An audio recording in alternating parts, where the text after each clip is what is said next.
up, virtual people? Welcome to Fandom Spotlite's spoiler-filled review of Cobra Kai Season 5. I'm your host, pop culture punk Chris Stiles, joined by my co-host with the most from Rick Barth in the line, Mac Daddy Mickey Torres. What's up, everyone? And we have two radical guests on the show tonight. First up, she was formerly the social media coordinator for Wizard World and is currently a member of the Vancouver Master Chorale, with whom she recently performed at Carnegie Hall. Fandom Spotlite's own musical expert, Jazz Bielby's on the show. Hey. Yeah. And rounding out this righteous crew, he's one half of the creative genius behind Retrofiend Radio, makers of the finest canon and martial arts documentaries on the internet. Their newest canon deep dive, The Making of Invaders from Mars with stunt coordinator Stephen Lambert, is available on YouTube now. Dustin Nino's on the show. What up, everyone? What up? What up? Thank you so much for coming on. For almost a week, and I am so stoked to finally be able to talk about it with you guys and give some early predictions for season 6. But before we do that, and this goes for everyone in the live chat too, what was your favorite part of season 5 for whoever wants to strike first? Oh, I think, well, I'll just say for me, it was the fight scene between Terry and Chosen, the swords and the sai. I wasn't expecting that. This season was really dark. I felt it was like probably the darkest season too. Like, oh yeah, like it almost felt like a different series. Right. Not in a bad way. Yeah. Like even the stuff with Miguel in Mexico with his dad, it got really dark and it almost felt like you could be watching some other show, some other Netflix show that was, that was an intense drama. It felt like, holy shit, this could get like crazy at some points. And then, like the stakes are really up this one. It was really sort of like how Karate Kid 2 had everything on the line as far as fighting to the death. It was very much there's no tournament in this one. This is, if you're going to be playing this sort of game, you're going to have real life results. And, as far as that goes, but the sword fight was Chosen and Terry Silver was holy shit. I mean, that was just, I didn't expect any of that for this season. And it was very cool. Very cool. I tend to love it in the movies and in the series when there is no tournament. Karate Kid 2, I think, is one of the most underrated and slept on sequels in cinema history. And people roll their eyes at me almost every time I say that. And I'm like, well, clearly you just haven't. Yeah, you can still discover what is there and you haven't yet. I almost feel lucky, I almost feel like those people are lucky because they'll get it one day. But Jazz, Mickey, what were your guys' favorite part of season 5? Go ahead, Jess.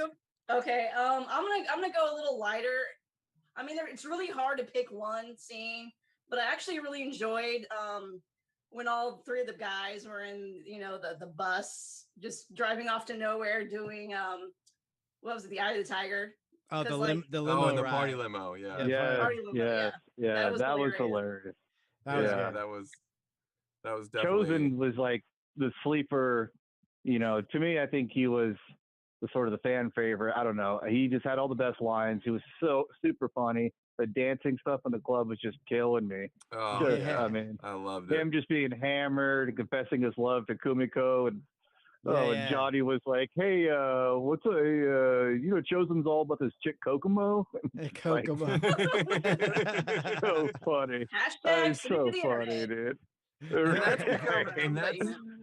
And that's a tradition that I have come to love is the episode 9 party. It happens in almost every single season. There's a big party in episode 9. I think, literally everyone except for season 4 is the one time they didn't do that because the tournament was 9 and 10. But so Mickey, what were you going to say? No, go ahead, Mickey. Go ahead. What's your favorite part of season 5, Mickey? Oh, it's pretty. I mean, anybody who knows me knows what my favorite part's gonna be. Mike fucking Barnes. That was so good. Man, that was so good. The introduction to Mike Barnes. Mike Barnes talking on the phone. You think he's doing some shady deals, whatever the case may be, and then you find out he's just a furniture salesman, like basically, or he owns a furniture store. That was great. And then that's my favorite scene, the introduction, but all the scenes with Barnes are bad. Too little. Yeah. I mean, him stealing the limo, him riding the limo, him saying, like, let's go kick his ass now. and that whole thing. Like literally, essentially, Barnes almost gets them all killed.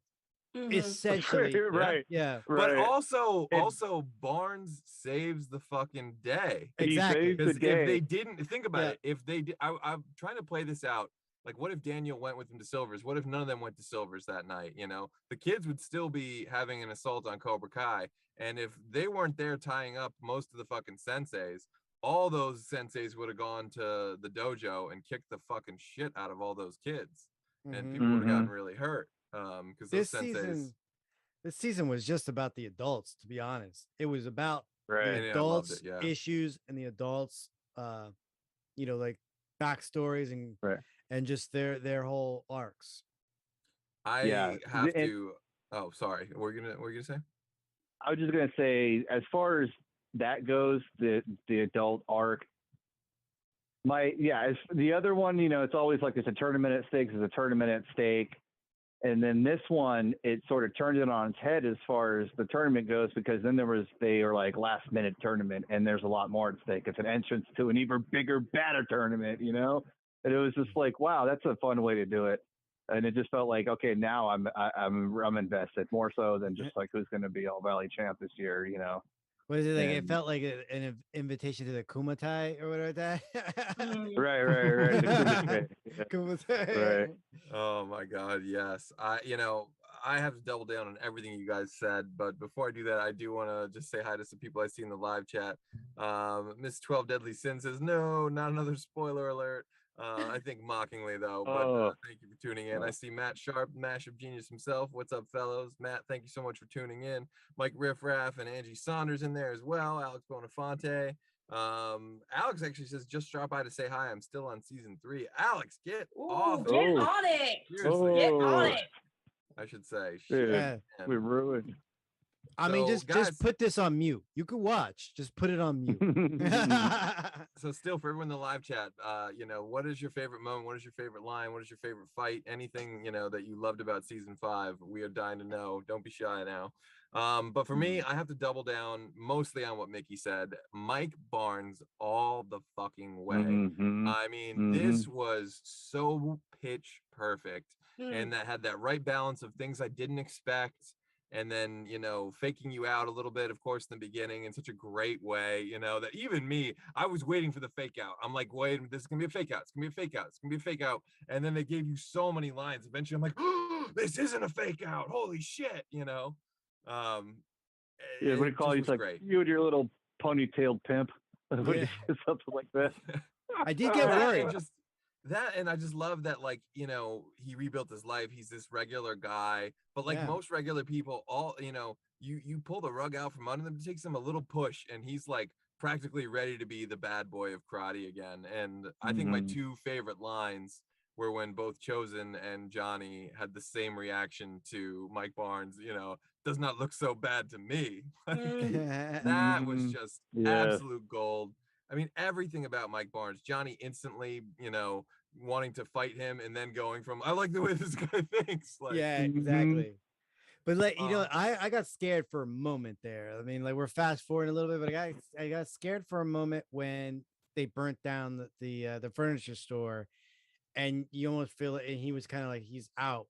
So I almost felt like that was all. That was all we were gonna get. Oh, no. Mike Barnes, and I was so fucking at that moment. I was disappointed. I'm like, wait a minute, come on, you can't, no Barnes, you can't wimp out on me, man. I know you're coming. You're gonna go right to silver. You're gonna like I knew, like in my heart of hearts, I'm like you. I know you're a better man now, but you're not that better. So, and then when you got the reveal of him driving the party limo, I was like, yes. I will say I am in like 1,000 different Cobra Kai groups out there, and shout out to everyone who's in any one of them here. There are no like bad Cobra Kai groups out there, but there's some really great ones, and I've been in them since like season 1 days for the most part. And I really follow closely every time the creators drop a tweet, it gets shared in all these groups or anything. So I remember them sort of setting the stage for a couple of things. And one of those things was someone had asked, does Mike Barnes have a small role? Is it a cameo, or is it like a big part of this, of the story? And they said, like, Mike Barnes has a meaningful part in the story. And so I knew when that thing got burnt out that wasn't going to be the end of Mike Barnes that year. Sure. But I still had no idea where it was going to go from there. Maybe, he's going to be pissed at Daniel because, Daniel comes to see him one day and then Terry Silver burns his house, or burns his furniture store down. Right. And I love Terry's sort of cheeky, almost confession of it when Mike Barnes is like, so what happens when someone, burns your life to the ground, and and he's just, what a crime. And even what leading up to that was perfect too. It was the oh God, I'm having a little bit of a brain fart now. Oh yeah, Mike, I'd love to say you're keeping well, but all evidence to the contrary. It was just, they just nail these characters for me. Mike Barnes, Terry Silver. I mean, Mike Barnes was my least favorite villain of the original trilogy, and he became my favorite part of season 5. And that's not to take away from, for a lot of people, it was Chosen's show, and rightfully so. It was amazing, and I predicted that he'd be back way back when with my Coming to America Chosen mashup. Yeah, right. Back in like. Was anybody else waiting for Chosen to put on a Charlie Brown gi? I was waiting for it. We didn't get it. But I love that fucking gi so much. Yellow, I almost wish yellow Charlie Brown gi. I almost wish the Miyagi Fangs would wear that gi next season in the Sakai I mean, you Taikai. never know. It could happen next season. It looks too similar to Cobra Kai, I think. Oh, that's true. But I mean, they got the black and the red now, though. So. But now you got Sato yellow fish though, yellow uniforms. Yeah, that was cool to see. Oh God, young Sato, that was fucking awesome. That was perfect casting, by the way. Whoever that guy was, he got his voice down so good. That is the best. We're gonna tweenify a cast member of the OG series that I think we've seen yet. No disrespect to anyone who's, all the actors are great, but that one is just like, woo. You don't even have to squint. Like, you believe that's 1972 Sato, Right, yeah. So I liked this season was not only about the adults, but the kids as well, to a certain extent. This season was just all about this confronting and getting past your past in a way. Absolutely. So everything was just it's literally like closure. This whole thing was closure in a lot of ways. I mean, Tori and Sam got their closure. Miguel and Robbie got their closure. To a certain extent, Johnny got his closure as far as now he's having his baby. So now now he's got, his son back in his life. And now he's got Miguel, who's like a son to him too. So now he's getting, so it's finally Johnny becoming an adult. Really, literally, putting a past away and confronting that and getting past that and becoming an adult, and now going to be a real father to not only his new child but to Robbie and Miguel. Right?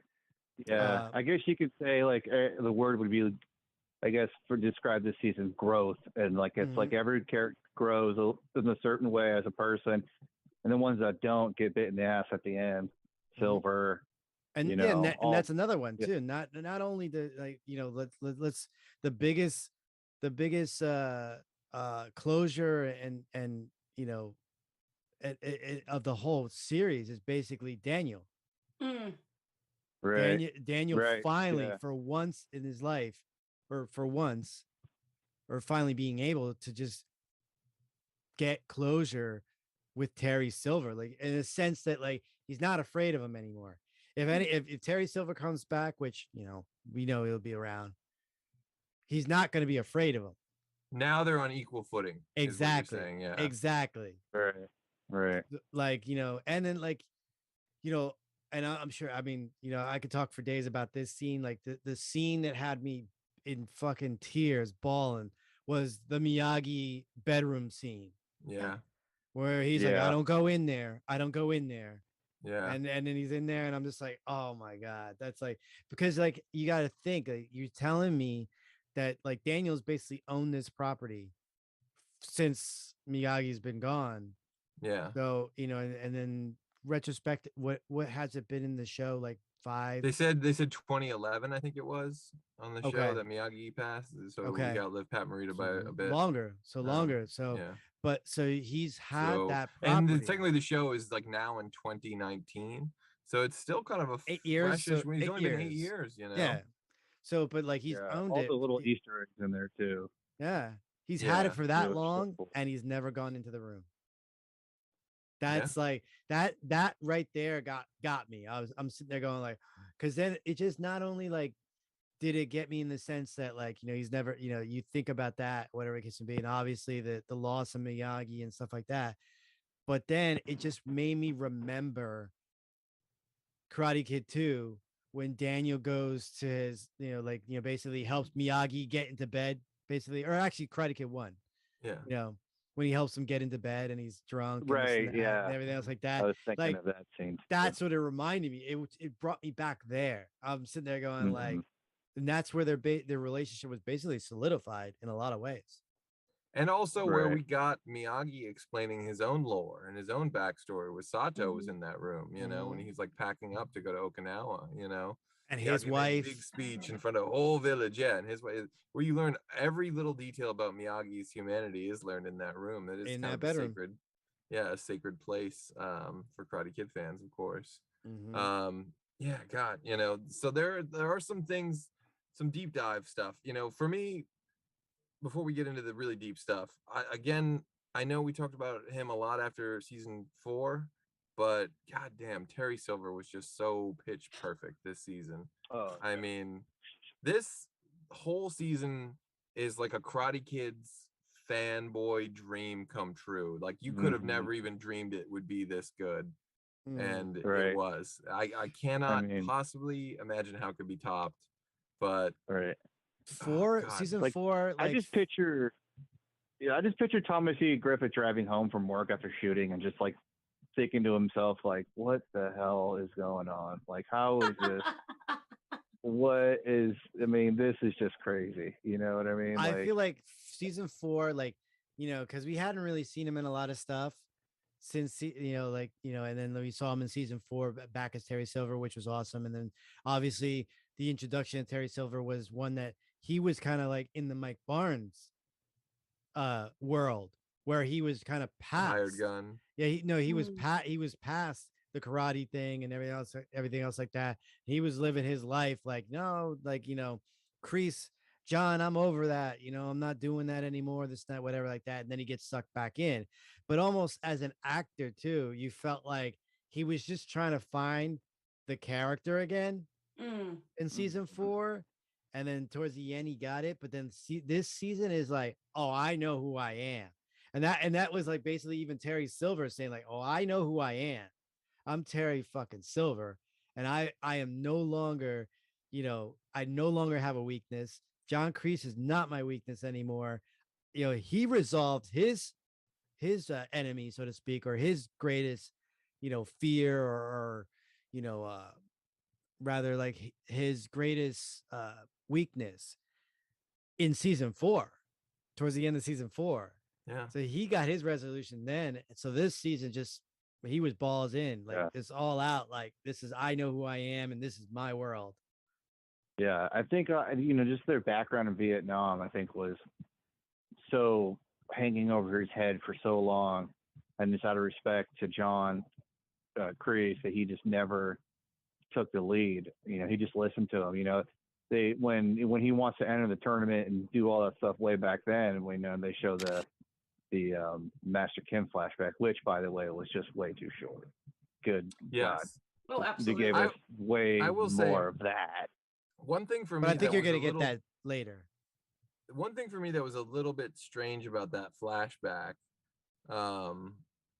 was the fact that in season 1, the show has a flashback to 1979, and they use footage of Martin Kove and the voice of Martin Kove as well. So you establish that in 1979 he looks like Martin Kove, but now in 1980 they look like the young actors that look exactly as they did in 1969, and it's just that was a little bit of a stretch. because they deep faked Johnny in the one scene and they did a really good job with it. I almost thought maybe they should have deep faked young Silver. That's what I thought too. Oh, absolutely. You know, I thought it was they a should short have done enough that scene. too. Yeah. Yeah. It was a short Yeah, enough that scene. would have They been could have cool. done it. But yeah, I love just even seeing a teeny little bit of Kim Soon Young. And, you know, I know, Dustin, we've talked about that all the time, that we're just like huge fans of that kind of side of the lore. And it's been so unexplored. But I don't know, you know, there's a part of me that still feels like Terry Silver is the best sensei of anyone we've seen on the show so far. He really takes kids from 0 to 100 much faster than anyone. Like, I don't think anyone could have gotten that kind of results from Kenny that Terry Silver got. You know, I know Kreese wouldn't have gotten. If Kreese would have been the only one teaching Kenny would have just wound up like another Bert or another Nate. You know what I mean? Small guy that, like, you know. But how much of that was Robbie? Robbie really got Kenny the initial breakthrough. I think like Kenny became as good as he did. Obviously, like, you know, Silver did definitely bring out the leadership in Kenny and bring him out to a different level, like making him like, no, you're like, you know, Tori's 1A and you're 1B, you know, like basically like Tori is the queen Cobra Kai, you know, the queen Kai, and you're the king Kai, you know, basically taking him there. So but Robbie had a huge influence in Kenny learning, you know, all, you know, Cobra Kai stuff as well as Miyagi stuff, because when they were learning how to use Miyagi-Do karate, that was Robbie. So I feel like though Kreese and Silver were the senseis then, Kenny was taking more leadership and more like more advice from Robbie. So do you think he's gonna get Kenny out of Cobra Kai next season? Then I feel like he will. Well, because Kenny took off his shirt. Kenny took off his shirt like everyone else pretty much did. Oh, that's true. Yeah. You know. So I think now, like, all the Cobra Kai kids see basically Terry Silver for what he is or who he was and everything else like that. So yeah, I think that, like, I mean, like, Kenny's gonna be lost. Like, let's be real. Like, you know, much like Hawk was lost. Yeah. Right. So I Kenny's felt like this season closed too, like everything wrapped up like as if it could just never have another season.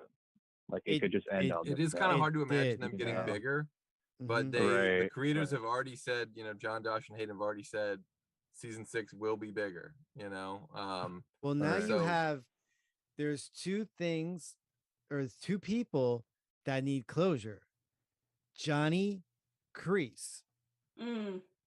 But not only does Kreese need closure with Johnny Kreese needs closure with Silver. I fucking love Kreese. So I just love how just full of shit he is, and just how his stripes will never fucking change. Never. The man has like one move, and it's faking his death. Right. And he has gotten so much off that one fucking that's so move. funny. You know what I now, mean? Right. Like that, he just the other thing, I mean, like, you have, like, I mean, and my hope, and I think it will happen, Barnes will be back for season 6. Oh, he's better. I feel like Barnes still has you know, closure, so to speak, with Silver. Well, here's, you know, we'll get into it already, but, you know, I like now, because we've been like so much fantasy fulfillment on this show. My next fantasy is that there is an adult side of the Sakai Taikai tournament. Oh, and that Mike Barnes joins Chosen, Daniel, and Johnny, and Kim Dayoon has her fucking senseis, talking. and like the bad boy of karate can fucking get redeemed, and he can win it all for Miyagi motherfucking Do. It would be so good. It would be so. We're gonna poetry. we're gonna get more deserves character to win development. more than maybe anyone. I mean, he mopped the floor with Daniel in Karate Kid 3 until Silver made him lose. You know. Right. Yeah. Silver really made him. I mean, you could say Daniel wasn't afraid anymore, and like most people said, Daniel beat him with kata. He tricked him. No, he didn't trick him with kata, because after Daniel stopped doing kata, he got into a fighting stance, and they both stood there for another 8 seconds. So, you know, Daniel flipped him, whatever. But I would love that. I think that would be great, because you know what? Johnny's a champion.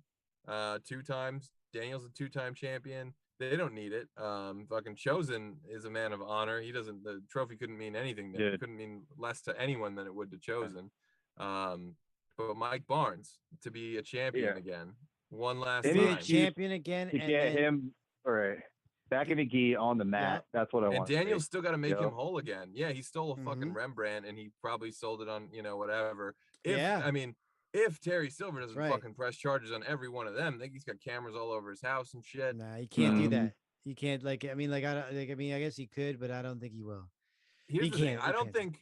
And I wanted to ask you guys about this. I don't think we've seen the last of Terry Silver. And everyone in the live chat, let me know, what do you think? Have we seen the last of Terry Silver? Will he return? No. Is he? Because I don't think you keep him in jail. We were talking about weaknesses before. No. And now that Kreese is gone, Terry Silver only has one weakness, and that's control. He's able to control everything. Then it's all his. When he's controlling Daniel in that Kreese first fight, is his big weakness, he wins. Too. What's that? He says Kreese is his big weakness. And that's true. Now he did get that closure, but the reality of it is Kreese still lives rent free in Terry Silver's head. And Terry Silver lives rent free in Kreese's head too. Exactly. So Silver is also one of Kreese's weaknesses. Yeah. So now it's the not thing just Johnny Lawrence, and it's also Daniel. It's also Miyagi-Do. Kreese has several weaknesses. And Daniel does too. Everyone does. Biggest though being Johnny. Biggest though being Johnny. Yeah, I mean, because he does even like in the flashback, he's basically talking about Johnny. Yeah. So which again is just a weird disconnect. I don't believe that Johnny trained with that young guy's face. Exactly. Well, that's the thing though, because the reality is like, well, how long, like you said, and he's a great actor. He does a great job. I'm not trying to slam him at all. That was a young Kreese. How long was Johnny training with Cobra Kai and Kreese? Right. Well, you already set up that Johnny discovered Cobra Kai in 79.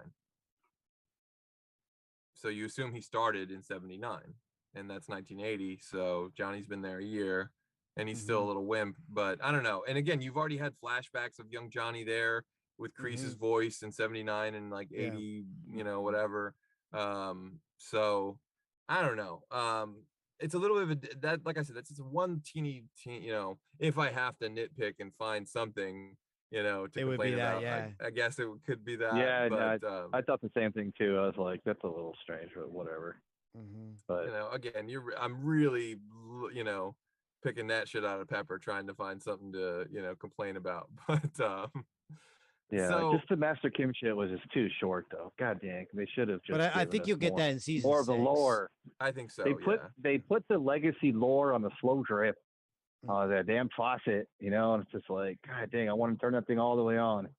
Just also in my mind, the problem with that is I like that clip, but I would have had that clip actually be while they were still in the war, especially if you're going to use the young actors.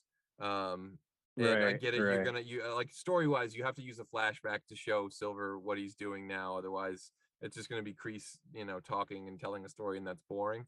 So to tie it in with the Sakai Taikai tournament, I guess they had to do it the way that they did, to sort of make it about Johnny again. That Kreese was, he was better.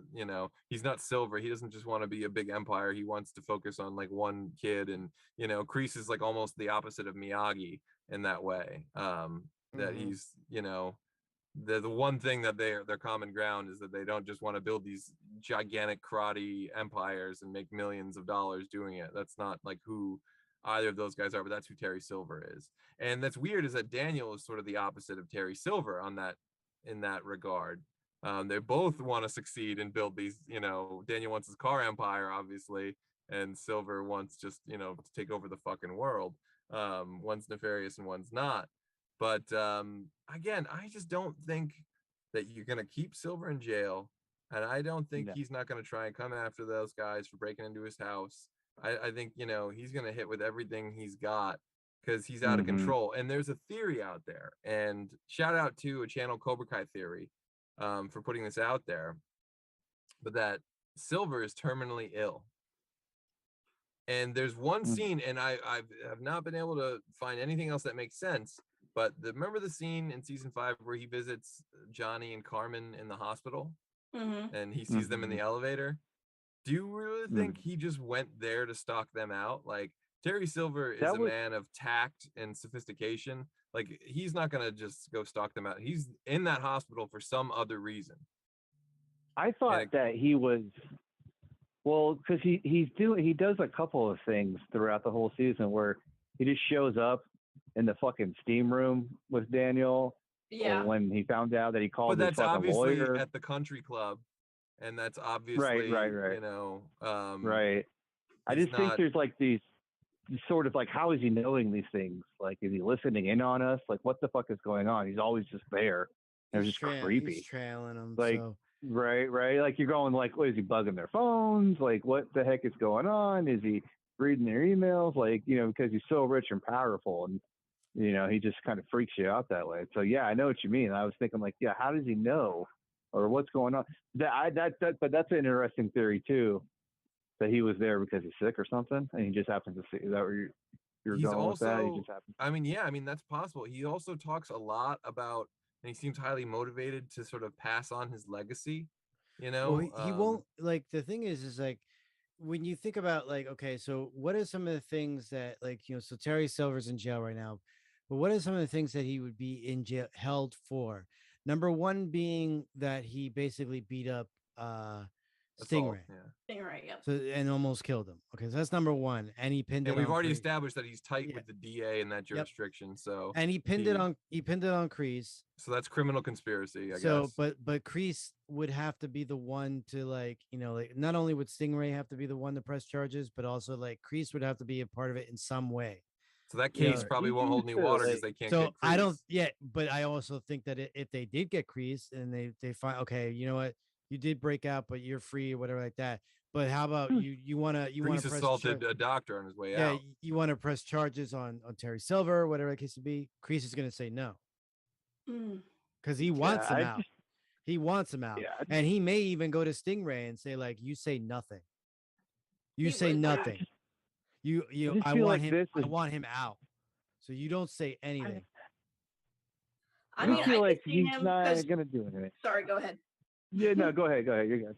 I was just gonna say I could kind of see him because I remember when he told Kreese that he had bought the dojo. Like, maybe he's into money laundering. He owes taxes or something because there's all that money thing going on in the early stages. So I mean, there's that too to bring him in potentially. Right. If they could link the fire to him, there, you know, that would be the only other one. But I almost feel like I think Kreese is going to come out. Kreese is going to. Yeah, well, he broke out. I mean, he is out, but I'm saying like he's going to stay out. I think he's going to befriend Johnny and Daniel again, so that, like, you know, to get to Johnny, as well as, you know, do this whole thing with Silver, get the revenge on Silver. But I think he's going to use them as a means to an end. But I think that when he does that, you know, Barnes is going to be there too, you know. So, and Kreese has a relationship with Barnes as well, and I think he's going to do the same thing. He's going to say the same thing that he's going to say to Stingray. Hush, you say nothing. I want him out. Like, like if you talk, then he goes to jail. He's there, and none of us. He's going to say none of us get revenge or whatever the case may be. Daniel's going to be like, I've already beaten him. So there's no more. I'm done. I have closure. You know, and Johnny has really nothing. You know, the Terry Silver thing. I mean, yeah, obviously, this season was last season was his big issue with Terry, but Barnes is the only one. Barnes and Kreese are the only ones that have anything with Terry right now. I mean, and Chosen could too, because he damn near almost killed him. Yeah, I mean, he could definitely he could definitely press charges against Chosen. He could definitely, I mean, there's a lot. He could definitely press charges against Mike Barnes and Johnny. Trespassing, breaking and entering. Everyone broke into his business that night and stole fucking security footage, you know, and uploaded it publicly. Like, that's, you know, breaking a number of laws right there, you know. I don't know how they're going to play all that out. It's very interesting, but I could easily see Silver sliming his way out, or faking illness, or maybe showing illness and everyone thinks he's faking it, and then it turns out it is real. Again, he was so eager to die with I was meant to die on the battlefield. I'm not afraid to die. He's very much, I never had children. He says that a couple times. Everything I do is for them. It's for the future. Savor every moment before it's gone. There's a weird vibe to that whole scene. But I feel like I mean, like you may get like I like the idea that, I mean, you brought up about the adults kind of like battling at this at this tournament. And I feel like I hope so. Fingers fucking crossed. That would rule. And I feel Silver may die on the battlefield there. That's got potential. That could be interesting. I do feel like they have already. Oh, sorry. No, I was gonna say I was just saying it would make sense, if he did have a terminal illness, because he's trying to secure his legacy. He's just because he's seeing himself in the twilight or whatever. He doesn't Cobra have. Kai is his legacy, basically. Right. Yeah. It's the only thing he has is this to put it, global. So, but I mean, that would make sense. Who knows? Maybe they exposed to Agent Orange. But I feel like Cobra Kai is done as far as a school, unless Kreese takes it over, which I think he will take it over. Kreese, what is he going to do? He's on the run. He's like, he's a no. I think he's going to get forgiven, so to speak. Well, here's the thing to think about it, right? Cobra Kai. So even let's assume Terry Silver's off the board for the next season, right? Which I could totally see, right? But I think that could be what they do and have him come back. Let's assume he's off the board for season 6, though. So Kim Dae-un can definitely still lead with those other 6 senseis that she was plenty of fucking senseis. And she could rebrand it. Oh yeah. She could. She doesn't have to. Whatever. I doubt she's gonna rebrand it because the name of the show is Cobra Kai. So I'm sure Cobra Kai will be in the Sekai Taikai. Here's the thing I think of, right? They showed that clip to everyone in the fucking room, and no one was ready to quit right then and there. Terry Silver came in and threatened to kick Daniel's ass, and he got his ass kicked instead, which was just beautifully done. It was glorious. And again, with control, quick Silver method. Silver controlled Daniel in their first fight. That's why he won. And Silver was out of control. He lost all his students. He had no control over anyone or anything in that second fight, and that's why he lost. And Daniel was in control in that second fight, and Daniel was out of control in the first fight. Anyway, but I think Silver, I'm kind of losing my train of thought here. I get so deep on Terry Silver, I get on so many rabbit holes. So Kim Dae-un, so here's what happened, right? None of the kids took off their shirts until they saw Silver get his ass kicked. That was the final turning point for them. So the only kids that saw that were the ones in the flagship dojo. They have 7 other dojos already or something. So Kim Dae-un could just move forward with whoever she's got left. And we've already seen that she can move people along, maybe even faster than Silver. Right. Yeah, but don't forget, this was broadcast on YouTube or whatever like that, online or whatever the case may be. But those kids saw it and they didn't take off their shirts.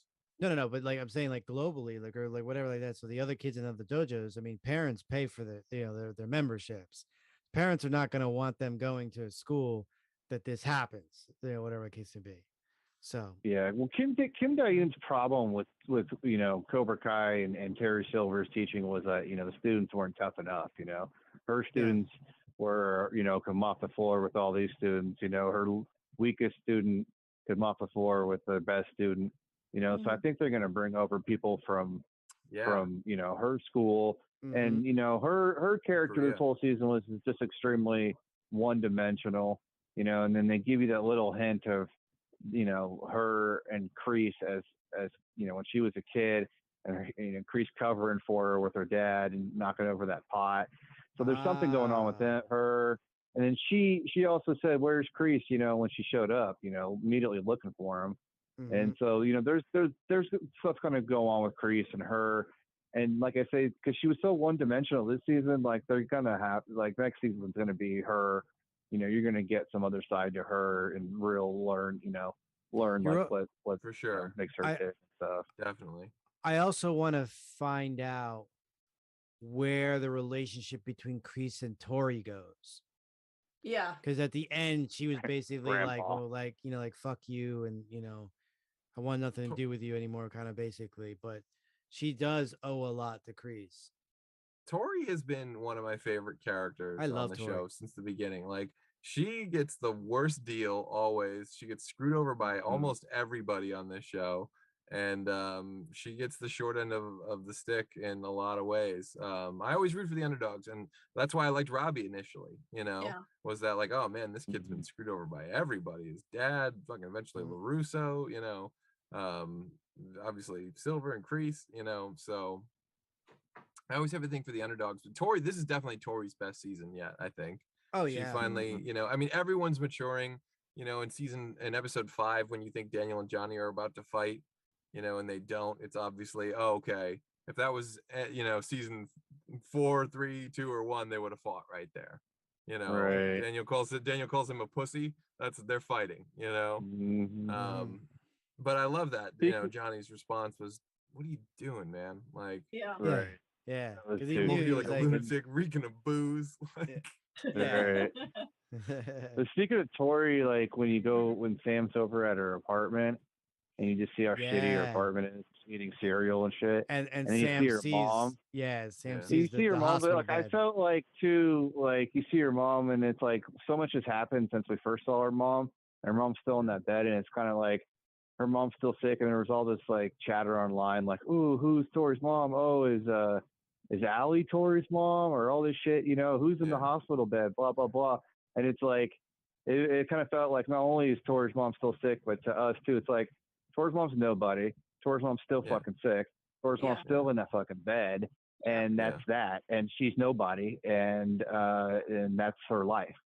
And she's not getting, her mom's not going to be anyone special coming back. Her mom's sick in the bed. You're never going to see her. That's just how it is, And Yeah, it's she'll just probably like, die. She'll probably die. And the only family member that you're gonna see is the sister. Who wants the inheritance or whatever the case may be, or wants whatever money or she's getting. Oh, right. So, because apparently, I guess like her mom's getting some kind of disability or whatever the case may be, but the sister's in charge of it, and the sister's the one taking the money. Obviously, yeah. Right. And that's what they had that confrontation last season, I believe. Yeah. Right. So I think if you see anybody from Tori's, family or whatever like that, it's going to be the sister again, because the mom is going to die and the sister's going to come around like, trying to, collect this money or whatever. Sure. Yeah. Definitely a possibility. I think by then, she'll already be old enough. She'll be 18 out around. With help from the LaRussos. Yeah. I could see that. Shout out to the writers for the Jessica Andrews out of left field being cousins with I thought that was clever writing, being cousins with Amanda, and that's how they met. I was like, oh, that's cool. I thought that was cute. Yeah, I thought that was cool. She brought over mac and cheese. And I didn't even think of dynamic. that. To be honest, I thought like, yeah, it'd be kind of cool to get Robin Lively back in there, Jessica Andrews. But I was just like, I don't know how you would bring her back, basically. So I'm like, yeah, whatever. It is what it is. I thought that was clever. How they did it, I was just like, oh, that's awesome. Yeah, it was fun. That is cool. Right. And that's also cute that like she's like an aunt. I mean, technically she's cousins with LaRusso's kids, but she's like an aunt to them, and that's like, that's really cute. I like that. I like knowing that like Jessica Andrews is still part of this universe, So and then Sam with a flying sidekick from hell, kicking the shit out of that chick in the bar. Yep. Oh my god. Yeah.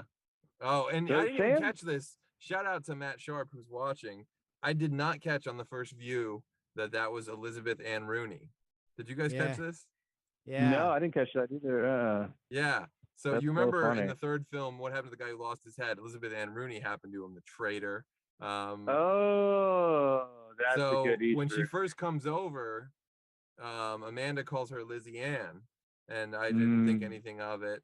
And then later someone calls her Elizabeth, and then right when the fight's about to break out, Robin Lively, Jessica Andrews calls her Rooney. So that was a cute little wink, wink. That's a good one. Going back to I Ohio. caught her went climbing. She got back from going climbing or something. They asked her what she's up to. Right, She's like, yeah, oh, I little went climbing. Got back. I just caught that little nod. Yeah, I little thought that was climbing cool. reference was that was cute. Right. And again, I Robin didn't catch Lively, that though. That's great. much like the entire cast of this universe, like these people just don't really age. You know, they still look so much the same as they did 35 years, plus years ago now. It's amazing. You know, that is one of the luckiest things that the show has going for it. Is like no one's unrecognizable, you know. Like Ralph still looks like the Karate Kid, Barnes still looks like Karate's bad boy, Chosen still looks like a guy you don't want to meet in a dark alley, you know what I mean? Johnny still looks like he could be a prick that you'd want to punch, you know what I mean? Everyone like they all, you know, in the best ways possible, which is great acting because William Zabka is one of the nicest people you ever meet in real life. Yeah, he's such a cool dude.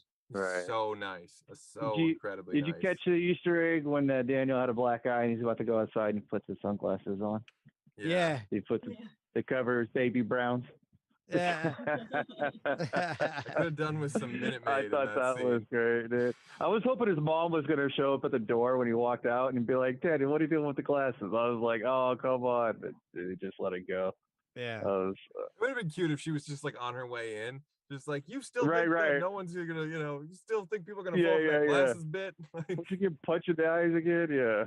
I would love a scene where he's like riding a bike for some reason or whatever like that, and then he like kicks the bike. He's like, I hate this bike. I hate this stupid bike. You know. There's so many good little Easter eggs. They're just like that. I would just catch, peppered throughout. That was just so fun. Definitely. So fun to see. So I have some theories about the Sakai Taikai, if you will. The blood sport. I think next season is really going to be like D2, the Mighty Ducks, right? Where like we're pretty much, I could envision the whole season being like abroad somewhere, and they're like training over there to get ready for this tournament. And it's got to be Japan. Wouldn't it be great if it was in Okinawa? Well, that would be amazing. That would be great if it was at the castle? The Bone King Castle? Johashi Castle, yeah. King Johashi Castle. That would be so awesome. That would be sick with that moat around and shit.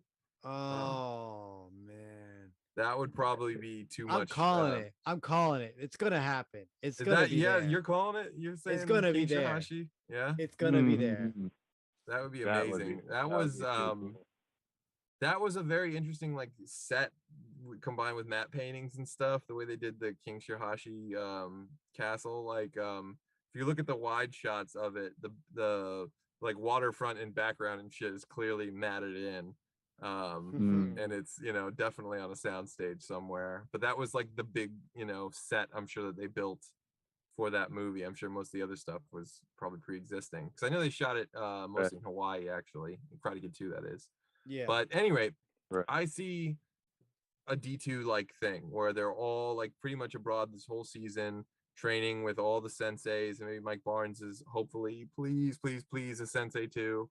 Because if Cobra Kai's got 7 senseis left, maybe 8 with Kreese. And the reason, another reason I think it'd be abroad is because Kreese could totally be abroad. He's not going to run into illegal trouble there. Oh, absolutely. So that solves your Kreese problem because he's a fucking fugitive one way or the other. Or somehow, some way, because he knows that he knows the senseis basically of the new Cobra Kai basically.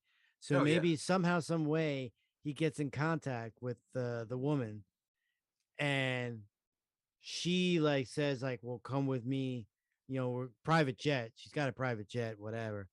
Come with me. We're going to go to wherever the tournament is or whatever. I think Kreese's plan. I agree. Sorry. Oh, no, Jazz, please. No, I was gonna say I agree. There's definitely more to their story that we haven't seen yet, and it better get addressed in the next season. And if there's not, it's a major missed opportunity right there. Yeah, totally. And if Kreese is wanted, like it does make sense for him to go to Korea or something. you know, or Oh, totally. you know, some country, non-extradition country. And again, these characters, you know, we are probably getting closer to the end now. But yeah, I think there's got to be at least 2 seasons left. My prediction still, Yeah, I because, would say and the so. reason I say that is because again, the creators have tweeted something similar to that once, that like, oh, like, you know, we have an end game in mind, and we know it's going to take at least a few more seasons after 5 to get there. You know, after 5, we know it'll take at least a few more seasons. So that's at least 2. I could definitely see it going 8 or 9, and I wouldn't complain if it went 10 at all. I just absolutely love this show. I hope they touch upon in one of those seasons is how Johnny calls him Shrimpo Sensei. I want to say. Oh God, I love that. Yeah, it's Shrimpo Sensei. How he wakes up in China. He loves sake bombs. Right. I hope how rad it would be if they go to China. And I don't want to evoke anything from the Jackie Chan movie or anything like that, but it would be cool if they somehow go to China and figure out, you know, the original art that Shinpo Sensei learned, the kung fu martial art that they learned, and integrate that into their Miyagi-Do. You know, that would be cool. That would be cool. I mean, if you're reaching for do it any, right. I mean, you're almost out of legacy characters. Obviously, the big one is Hilary Swank. Yep. Yeah, Julie Pierce. But do you guys think we will see her ever on this show? I think you will. I would mind, but I think like she's split down the middle, 50-50. I think half the fans would shit, and then half of them would, you know, I don't know. I think if you're gonna wrap this season up, if you're gonna wrap this series up, you have to have her. Right. I mean, if you watch all the Karate Kids, like Dustin said, I do not want any reference to the Jackie Chan. Yeah. Oh, no one wants that. And They've already promised that will never happen. Nobody wants that, right? Yeah. I think that's like universal. But so, I think Hilary Swank's like on the fence with a lot of people, which sucks because it's like, you know, Stiles and I have talked about this a bunch of times. Like Karate Kid 1 through 3, you take them for what they're worth, and then, you know, the next Karate Kid was always on HBO, so you'd watch it, and I would always watch it. I watched it probably as many times as I watched the other ones because they're on, and that's what you'd watch. And I'll watch Pat Morita and some monks do some karate shit with Hilary Swank. I'll watch her do a fucking spinning kick in a fucking sand garden and trying to rake it and shit. I'll watch all that. I don't care, you know. And so it was fine to me, you know. But the people that are nitpicking it, I think it's just like, come on, like what is so sacred about 1, 2, and 3 where that doesn't there's no room for that. I mean, come on, there's plenty of room for all that, you know. They could do it right. And I think you get Sensei Ford back too. Oh, please. Just one of the greatest people you'll ever. I wanted him to be like working at the furniture store too. I felt like I wanted him to be a manager at the furniture store. Oh man, how great would it have been if he was selling someone a shoji screen? Yeah. Oh my gosh, if he was selling someone a shoji screen, right? It would be perfect. That's all we need. A little wink, wink. You know what I mean? Like, I mean, I would want more than that, of course, but there's no reason to believe that he couldn't be the sensei of another dojo in the Sekai Taikai. Right. You know, and if he was Silver's go-to guy for training people, he must have Dennis must have been another pretty bad boy himself. Right. And bring back freaking the other Cobra Kais. Wasn't Pastor?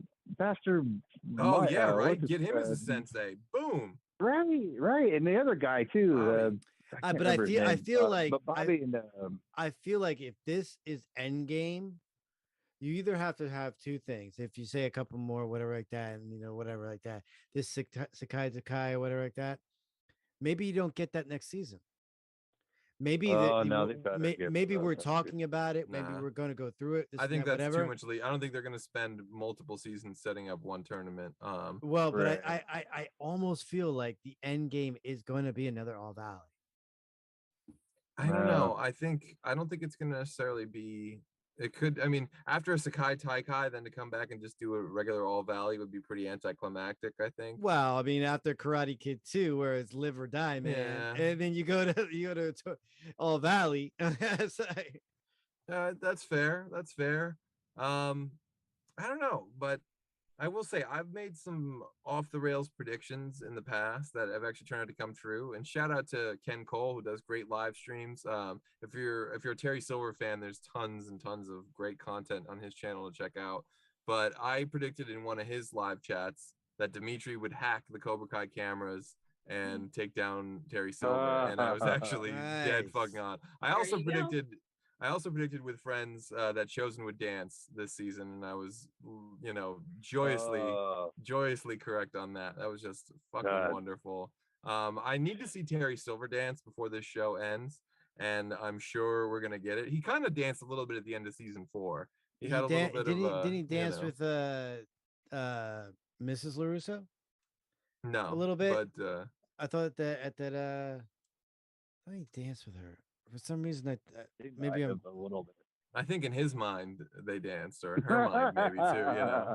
They went to they went somewhere else and danced on a different plane of existence together and drank wonderful Chardonnay. You know what? What kind of doctor was Allie? Pediatric surgeon. Yeah. Hey, Johnny's kid. Oh. What, you think Johnny's kid's gonna need surgery? That's dark. No. I think maybe you get a reintroduce introduction to her as well. Maybe Johnny's kid's born with spina bifida, huh? No. But I'm just saying like maybe like there's a complication or something like that with the pregnancy. That's dark too. I think like you got to bring her back, and I feel maybe like she could just switch to like pediatrician. For what reason though? Because we're kind of we saw Allie. There was like a teaser that we might see Allie and Johnny together, but clearly he's gonna be with Carmen now. So.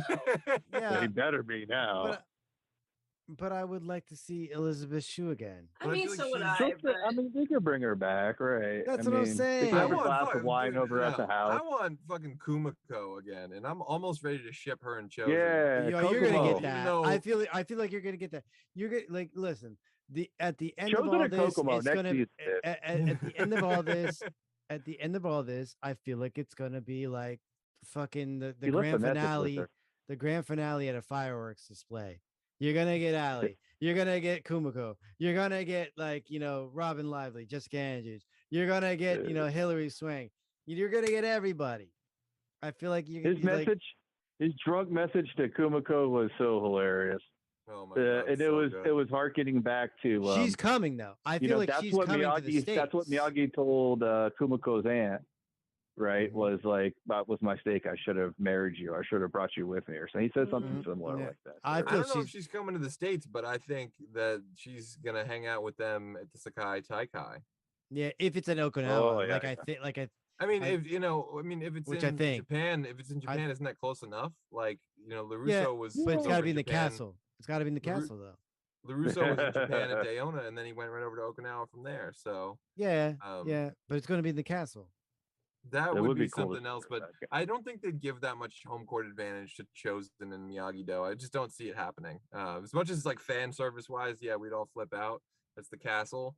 But that's your bold prediction, I guess, for season 6. So do you guys and anyone in the chat before we wrap it up, let's just throw out some wild theories out there and see if any of it sticks. I predict my wild theory is that Mike Barnes wins the adult portion of the Sakai Taikai tournament for Team Miyagi Fang or whatever it winds up being called. Miyagi Fang. Team Miyagi-Do Fang. That's a good one. That's a good prediction. That's my bold prediction. One. I like that. How about Do Fang? Do Fang. Do Fang. Or Fang Do. Fang Do. That's interesting. Fang Do. Cobra Kai is based on Tang Sudo. There you Tang go. Sudo, however you pronounce it. So no, there's not many in terms of the live chat except for that William Christopher Ford rocks, which I wholeheartedly agree with. And, some love for my cousin Vinny quotes from Crease. A lot of people saying Chosen stole the show. That's your greaseball cousin. Like that was too good. Oh God, yeah, a real lawyer. A real lawyer. Matt Sharp with a bold prediction, and I'm here for it. I love it, and I hope it's true. Speaking to existence, Matt Sharp says Kim Daeun fights Julie Pierce, and my God, Would that just warm my heart? That would be That's amazing. That That's a would good be one. the best introduction because she's got to fight somebody. She's not going to fight Tori. They need a female fighter in They the need it, adult side of yeah. the tournament. Yeah, Who There's else a do could perfect need it. opening to bring her in. Right Yeah, there. that's a good way. Yeah, they're like, you can't. This is what they say. You can't compete unless you have an adult female fighter in Cobra Kai. And they're like, well, who do we get? And then Daniel says, well, I know someone. Miyagi's student. They're like, who's that? And then we know, but they don't. Okay, I have goosebumps now just thinking about that. Hell yeah.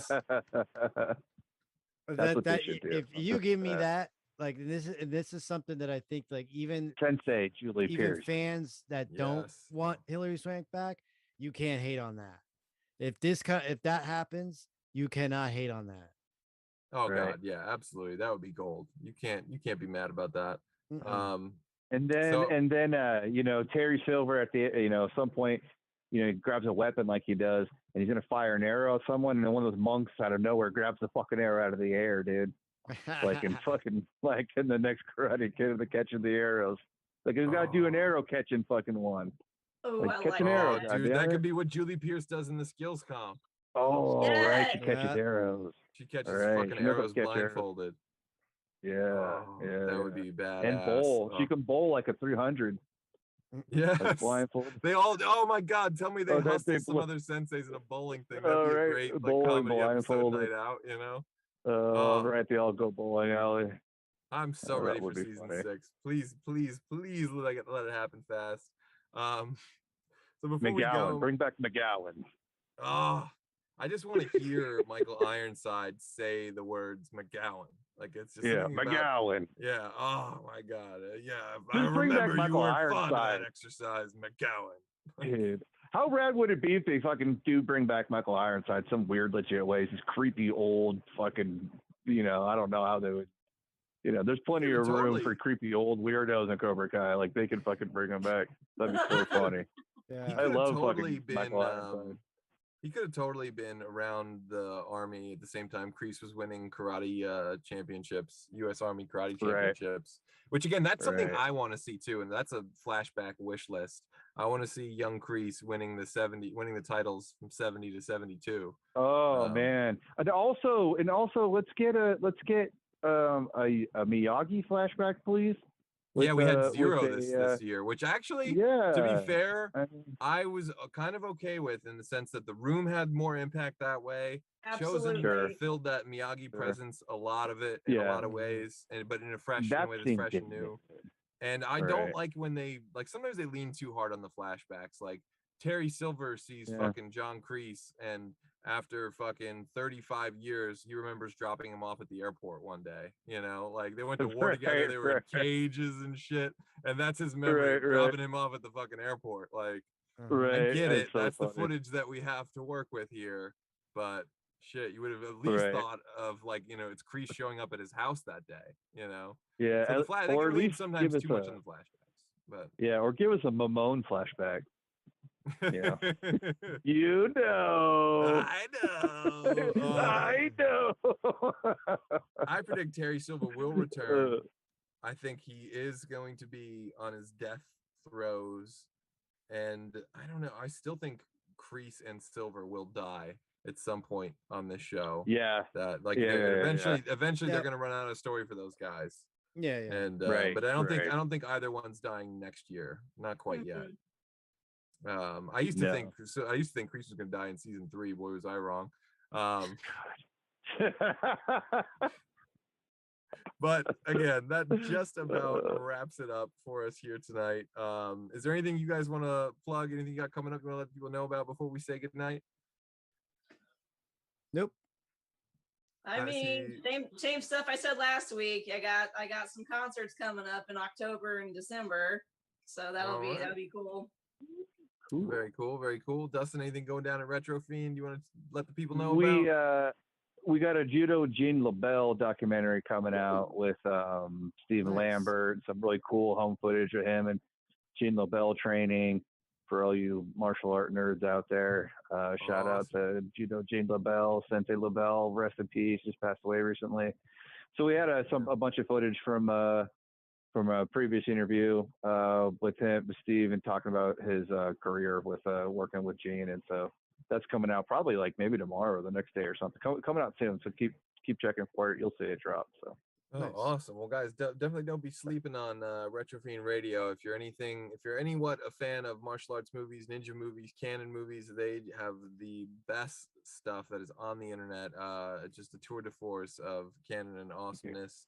And also want to throw a shout out to our buddy Mike Gospel, who's consistently a guest on VCR Redux. He's going to be launching his show, I think right around now, B Movie Beatdown. So send lots of good vibes over there. And if you're curious and got some time to kill, go and check out B Movie Beatdown. But in the meantime, you Fandom fans might want to come back next Wednesday at 9 p.m. when we party with preferred customers only for our Cable Guy episode of VCR Redux. As always, if you enjoyed this video, the best way to help is to smash that like button and leave a comment outside the live chat. And since you're already doing that, you might as well go ahead and like, subscribe, and follow Retrofiend Radio, Fandom Spotlight, the Hollow 9 Network, and Pop Culture Punk. Till then, back up those Betamax, rewind those Laserdiscs, and we'll see you at the movies.